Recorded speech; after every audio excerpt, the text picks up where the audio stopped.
Hello, আমি তৌহিদ। আমি ইউএইতে move করেছি মোটামুটি প্রায় ৪ মাসেরও বেশি হলো। এখানে আমি একটা কোম্পানিতে সিনিয়র এআই ইঞ্জিনিয়ার হিসেবে আছি। আমাদের মোস্টলি এলএলএম নিয়ে কাজ করতে হয়। এখানে আসার পর আমার লাইফে যে জিনিসটা সবচেয়ে বেশি চ্যালেঞ্জিং মনে হয়েছে সকালে ৮:৩০ এর মধ্যে অফিসে পৌঁছানো। এখন কিছুটা ওই জিনিসটা ইউজড টু হয়ে গেছি। সকালে দেখা যাচ্ছে তাড়াতাড়ি অফিসে পৌঁছানোর জন্য ট্যাক্সিতে যাই। ট্যাক্সিতে দেখা যাচ্ছে বাসা থেকে অফিস পৌঁছাইতে সর্বোচ্চ ১০ থেকে ১৫ মিনিট লাগে। আর অফিসে দেখা যাচ্ছে এই জায়গাটা লাঞ্চ টাইমে যখন লাঞ্চ শেষে একটা কফি নিয়ে এই জায়গাটাতে বসি। এটা খুব সুন্দর একটা ভিউ। তো কিছুটা ভালো লাগে এই জায়গাটায় এসে বসতে।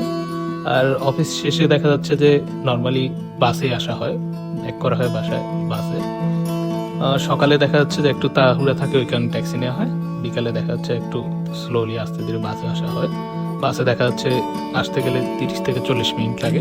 সকালে যেটা ট্যাক্সিতে গেলে ১০ থেকে ১৫ মিনিট লাগে। আর বাসায় এসে দেন রান্নাবান্না করি, খাওয়া-দাওয়া করি, দেন ঘুমায়ে পড়ি আবার নেক্সট দিনের জন্য। আর এখন থেকে আমি ছোট, ছোট ভিডিও বানানোর চেষ্টা করব। আ যেখানে আমি আমার কাজ এআই নিয়ে যে কি করতেছি বা এগুলা নিয়ে কিছু ছোট, ছোট ইনসাইট গুলো শেয়ার করার ট্রাই করব। আর এই তো নেক্সট ভিডিওতে আবার দেখা হবে। Thank you.